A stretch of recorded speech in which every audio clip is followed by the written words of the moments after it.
ओम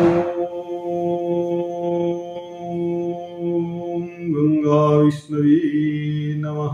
गंगा विष्णवे नमः। गंगा विष्णवे नमः। गुरु ब्रह्मा गुरु विष्णु गुरुदेवो महेश्वरः। गुरु साक्षात् परब्रह्म तस्मै श्री गुरुवे नमः। आनन्दमानन्दकरं प्रसन्नं ज्ञानस्वरूपं निजबोधरूपं योगीन्द्रमीशं बहुरोगिवैद्यं श्रीमद्गुरुं नित्यमहं नमामि। श्रीमद्गुरुं नित्यमहं नमामि। ॐ यं ब्रह्मा वरुणेन्द्ररुद्रमरुतः स्तुवन्ति देव्यैस्तवैः वेदैः साङ्गपदक्रमोपनिषदैः गायन्ति यं सामगा ध्यानावस्थिततद्गतेन मनसा पश्यन्ति यं योगिनो यस्यान्तं न विदुः सुरासुरगणा। देवाय तस्मै नमः। देवाय तस्मै नमः। ॐ शान्ताकारं भुजगशयनं पद्मनाभं सुरेशं विश्वाधारं गगनसदृशं मेघवर्णं शुभांगं लक्ष्मीकान्तं कमलनयनं योगिभिर्ध्यानगम्यं वन्दे विष्णुं भवभयहरं सर्वलोकैकनाथम्। ओम श्री गणेशाय नमः। गौरी नमः। सूर्यादि नवग्रहेभ्यो नमः। अधिदेवेभ्यो नमः। प्रतिदेवेभ्यो नमः। पंचलोकपालेभ्यो नमः। 10 दिक्पालेभ्यो नमः। इष्टदेवेभ्यो नमः। कुलदेवेभ्यो नमः। स्थानदेवेभ्यो नमः। ग्रामदेवेभ्यो नमः। एतत्कर्म प्रधान देवेभ्यो नमः। सर्वेभ्यो देवेभ्यो नमो नमः। बोलिए कार्तिक मास की जय हो। बोलिए अपने अपने गुरु महाराज की जय हो। बोलिए लक्ष्मी नारायण भगवान की जय हो। ओम उपस्थित श्रद्धालु सज्जनों, आज कार्तिक मास के प्रथम अध्याय की कथा आरंभ करते हैं। कार्तिक मास का महात्म्य बड़ा विचित्र है। वैष्णवों के लिए सर्वोत्तम कार्तिक मास। और ये जो हम कार्तिक मास का महात्म्य यहां पर आपको सुना रहे हैं, श्रवण कर रहे हैं, ये पद्म पुराण से लिया गया है। तो पद्म पुराण अंतर्गत जो कार्तिक महात्म्य है, प्रथम अध्याय, इसमें संवाद है सत्यभामा जी और भगवान श्री कृष्ण जी का। यहां सूत जी प्रारंभ करते हैं, कहते हैं कि जब श्री कृष्ण जी से बातचीत करके नारद जी विदा हो गए तो हर्ष से प्रसन्न मुख सत्यभामा श्री कृष्ण जी कहती है, क्या? धन्यास्मि कृतकृत्यास्मि सफलम जीवितम मम जन्मनि निदाने च धन्यौ तौ पितरो मम। कि हे नाथ, मैं धन्य हूं, मैंने सब कुछ कर लिया, मेरा जीवन सफल हो गया और मेरे जन्म के निदान, मेरे जन्म के जो कारण हैं वे मेरे माता पिता भी धन्य हो गए। क्यों? क्योंकि उन्होंने मेरी जैसी त्रैलोक्य सुंदरी कन्या को जन्म दिया, जो कि 16,000 रानियों में आपकी प्रेयसी बनी हूं। 16,000 रानियां भगवान श्री कृष्ण जी की थी। तो सत्यभामा जी कहती है कि उन सब में मैं आपकी प्रियतमा हूं, सबसे प्यारी आपको। तो मैंने विधान पूर्वक आप आदि पुरुष के साथ वह कल्प वृक्ष नारद जी को अर्पण कर दिया, जिसकी वार्ता भी पृथ्वी के लोग नहीं जानते। और आज वही कल्प वृक्ष इस समय मेरे आंगन में विद्यमान है। तो मैं इस समय त्रैलोक्याधीश भगवान श्री कृष्ण जी की प्रिया पत्नी हूं। तो हे मधुसूदन, आज मैं आपसे कुछ पूछना चाहती हूं कि यदि त्वं मत प्रियकरः कथयस्वात्र विस्तरम् श्रुत्वा तच्च पुनश्चाहं करोमि हितमात्मनः। कि यदि आपका मेरे ऊपर अनुराग हो तो विस्तार से कहिए, जिससे मैं अपनी आत्मा का कल्याण कर सकूं। सत्यभामा भगवान श्री कृष्ण जी की प्रिय पत्नी, और मन में इच्छा क्या है? आत्म कल्याण की। आत्म कल्याण विषय प्रश्न यहां पर किया है। और यथा कल्पम त्वयादीव वियुक्तास्याम न करहिचित। तथा आपका और मेरा बिछोड़ा कल्प पर्यंत कभी ना हो। तो भक्त में पहले भगवान से मिलने की इच्छा होती है, बहुत कृपा होती है परमात्मा की, सत्कर्मों का फल मिलता है, जन्म जन्मांतर के कर्मों का, कि भगवान से मिलन होता है। और फिर एक स्वाभाविक सी बात है, किसी प्रिय वस्तु को पा करके फिर उसको खोने का डर होता है। सत्यभामा जी ने अपने सत्कर्मों के द्वारा भगवान श्री कृष्ण जी को पाया, प्राण प्रियतम है। अब उन्हें डर है कि कहीं मेरा बिछोह ना हो जाए, विरह ना हो जाए। और अब सत्यभामा जी कभी भी भगवान श्री कृष्ण जी को खोना नहीं चाहती। तो ऐसा ही उपाय पूछती है, इसलिए कि मेरा आपसे कभी विरह ना हो, बिछोह ना हो, कभी भी ना हो। सूत जी कहते हैं कि सत्यभामा का ये वचन सुन करके मंद मंद मुस्कुराते हुए श्री कृष्ण जी सत्यभामा का हाथ पकड़े कल्प वृक्ष के तले चले। और सत्यभामा जी की प्रीति से पुलकित हुए संसार के स्वामी श्री कृष्ण जी सेवकों को बाहर ही रोक करके, भाई आप बाहर बैठो, खड़े रहो, और भावावेश में हंसते हुए से बोले क्या कि सत्यभामा, मुझे तुमसे अधिक प्रिय अन्य रानी नहीं है। मेरी 16,000 स्त्रियों में तुम मुझे प्राणों से भी अधिक प्रिय हो। और तुम्हारे लिए मैंने देवताओं तथा इंद्रदेव से भी विरोध किया। तो हे कांते, तुमने जो प्रश्न किया है उसके उत्तर में मैं कुछ विस्मयजनक बातें कहता हूं।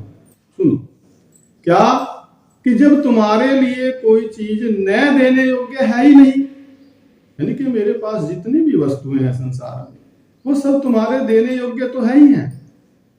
कोई ऐसी वस्तु नहीं जो आपको ना दी जा सके, अर्थात हर वस्तु पर आपका अधिकार है। और कोई काम न करने के लायक नहीं, अर्थात मैं हर काम तुम्हारे लिए कर सकता हूं। और कोई बात न कहने लायक नहीं है, अर्थात मैं तो आपको सब कुछ कह सकता हूं। कोई बात मेरे को ऐसी समझ में ही नहीं आती जिसको छुपाया जा सके। तब भला तुम्हारे प्रश्न का उत्तर ना दूं, ये कैसे हो सकता है? अर्थात भगवान श्री कृष्ण जी कहते हैं कि आप निश्चिंत होकर के प्रश्न करो, पृच्छस्व सर्वं कथये यत्ते मनसि वर्तते। कि हे प्रियतमे, जो तुम्हारे मन में हो सो पूछो। और फिर सत्यभामा जी कहती है, सत्योवाच दानं व्रतं तपो वापि किं पूर्वं कृतं मया।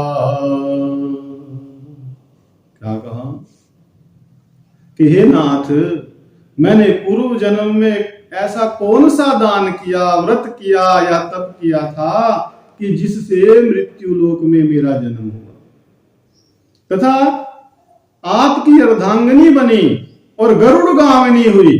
भगवान का वाहन गरुड़ है, गरुड़ पर चलते हैं, तो सत्यभामा जी भी गरुड़ गामिनी हुई। एवं आपके साथ स्वर्ग आदि लोकों में मैं घूमती हूं। मैं आपसे पूछती हूं कि मैंने ऐसा कौन सा शुभ कार्य किया। और भावांतरे च किं शीला काचाहं कस्य कन्यका, कि मैं पूर्व योनि में किस स्वभाव की थी, कैसा मेरा स्वभाव था और किसकी पुत्री थी। वैसे अधिकतर क्या होता है कि मनुष्य को जब कोई दुख की स्थिति प्राप्त होती है तो वो पूछता है कि मैंने कौन सा ऐसा पाप कर्म किया था जिसका मेरे को फल मिला। और जब कोई अच्छी परिस्थिति मिलती है, पुरस्कार मिलता है, फिर वो भगवान को याद नहीं रखता। लेकिन सत्यभामा जी ये स्वयं भगवान कृष्ण की पत्नी है और अपने इस प्रश्न के माध्यम से भी हमें जागृत करती है कि सुख के समय में भी भगवान का स्मरण करो, उनसे पूछो कि ऐसा मैंने क्या कर्म किया था कि मुझको ये सुख प्राप्त हुआ। और वो तो परम सुख की बात कर रही है कि मनुष्य जन्म मिलना दुर्लभ, उसमें भी भगवान की अर्धांगिनी हो जाना, तो ऐसा मेरा कौन सा कर्म था। मनुष्य मात्र का स्वभाव भी है अपने पूर्व जन्म के बारे में जानना और भविष्य के बारे में। तो यहां श्री कृष्ण जी फिर कहते हैं कि हे प्रिय, शृणुस्वई कमना कांते यथा तुम पूर्व जन्मनि। हे प्रिय, पूर्व जन्म में तुम जो थी और तुमने जो किया था सो एकाग्र में होकर के सुनो। पुण्यम व्रतम कृतवती तत्सर्वं कथयामिति आसीत कृत युगस्यांते मायापुर्यां द्विजोत्तमः। तो भगवान जो हैं उनके पूर्व जन्म की कथा सुनाते हैं कि पूर्व जन्म में तुमने जो व्रत या पुण्य किया था और जिसकी पुत्री रही हो, सो सब मैं कहता हूं कि सत्युग के बीतने पर त्रेता में माया नगरी में अग्निहोत्र और वेद वेदांगों को जानने वाला कोई देव शर्मा नामक एक ब्राह्मण रहता था। ब्राह्मण का नाम क्या था? देव शर्मा। और वो नित्य जो है अभ्यागतों की सेवा करता था, अतिथियों का पूजन किया करता था, सेवा करता था, सत्कार करता था। और जो हवन आदि कृत्य है ब्राह्मण के, वो नित्य हवन करता, भगवान सूर्य की आराधना करता था। तो इसलिए दूसरे सूर्य के समान तेजस्वी था। यहां बात ध्यान देने की है, इस बात में एक तथ्य छिपा है कि जो जिसकी उपासना करता है, जो जिस देवता की गुरु की उपासना करता है, उस देवता या गुरु के गुण उस भक्त में, उस उपासक में, उस साधक में आने शुरू हो जाते हैं। तो ये सूर्य की उपासना करते थे तो सूर्य के समान तेजस्वी हुए। बुढ़ापे में उसके गुणवती नाम की एक पुत्री हुई, पुत्री का नाम गुणवती। और सियानी होने पर उसने चंद्र नामक अपने एक शिष्य के साथ उसका विवाह कर दिया। अब वो देव शर्मा पुत्रहीन था क्योंकि एक लड़की हुई थी, वो भी बुढ़ापे में। तो वो अपने शिष्य को पुत्र की भांति, और शिष्य जो था वो भी देव शर्मा को पिता के समान मानता हुआ उनके साथ रहने लगा। और एक समय वे दोनों कुशा और ईंधन लाने के लिए वन में गए तो वहां एक बड़े पर्वत के समीप जंगल में घूम रहे थे कि इसी समय जो है अपनी ओर आते हुए किसी दैत्य को उन्होंने देखा कि एक बहुत बड़ा दैत्य उनकी तरफ आ रहा है। दैत्य के भय से उनके अंग प्रत्यंग स्थिर हो गए, भागने की शक्ति भी लुप्त हो गई।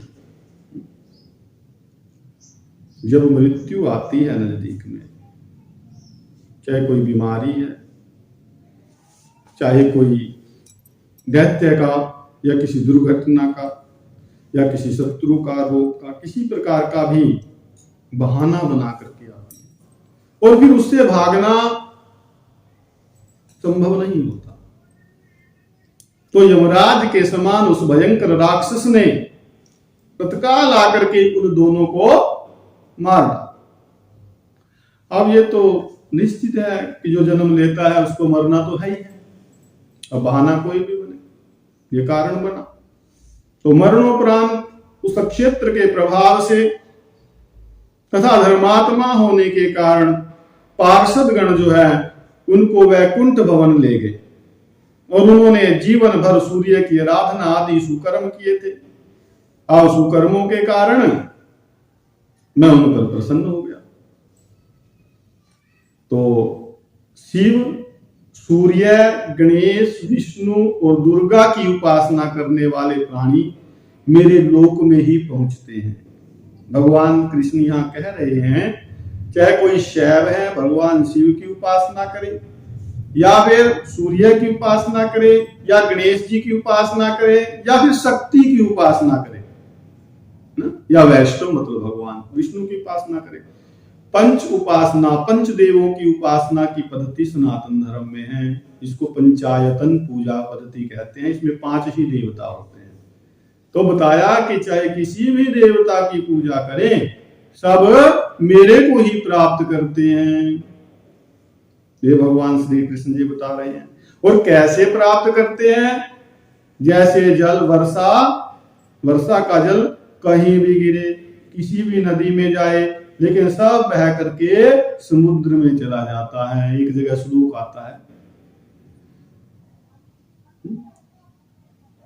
तो यहां भी भगवान ने श्लोक के माध्यम से बताया कि जैसे वर्षा का जल बह करके समुद्र में ही आता है, इसी प्रकार कोई भी जीवात्मा है वो किसी भी देवता की उपासना करे वो मेरे को ही प्राप्त करता है। और श्लोक कैसे है वो? आकाशात् पतितो तोयम यथा गच्छति सागरम सर्वदेव नमस्कृतं केशवम प्रतिगच्छति। अर्थात आकाश से गिरा हुआ जल जैसे सागर में चला जाता है, चाहे किसी भी रास्ते से हो जाए, इसी प्रकार किसी भी देवता को किया हुआ प्रणाम मुझे केशव को ही प्राप्त होता है। ओ शंकर भगवान की। तो एकमात्र होता हुआ भी मैं काल कर्म के भेद से 5 तरह का हूं। अर्थात यहां भगवान हमें समझा रहे हैं कि मैं हूं तो एक, लेकिन काल के अनुसार, कर्म के अनुसार, समय के भेद से मैं ही 5 प्रकार का दिखाई देता हूं। उदाहरण भी दिया, जैसे अकेला देवदत्त बालक है, वो किसी के लिए तो है तो एक, लेकिन किसी के लिए वो भाई बन जाता है, किसी के लिए पिता बन जाता है, किसी का वो पुत्र भी है और किसी का पति भी है। तो इसी प्रकार मैं एक होकर भी अनेक रूपों में दिखाई देता हूं। तो जब वे मेरे वैकुंठ में आए तब वो कैसे आए? बताया कि विमान पर चढ़े हुए थे, सूर्य के समान तेजस्वी थे और मेरे ही जैसे रूपवान और दिव्य चंदन तथा माला धारण किए हुए थे और वे आकर के मेरे पास रहने लगे। बोलिए श्री कृष्ण चंद्र भगवान की जय, सत्यभामा जी की जय, अपने अपने गुरु महाराज की जय, सिद्धों की जय, संतों की जय,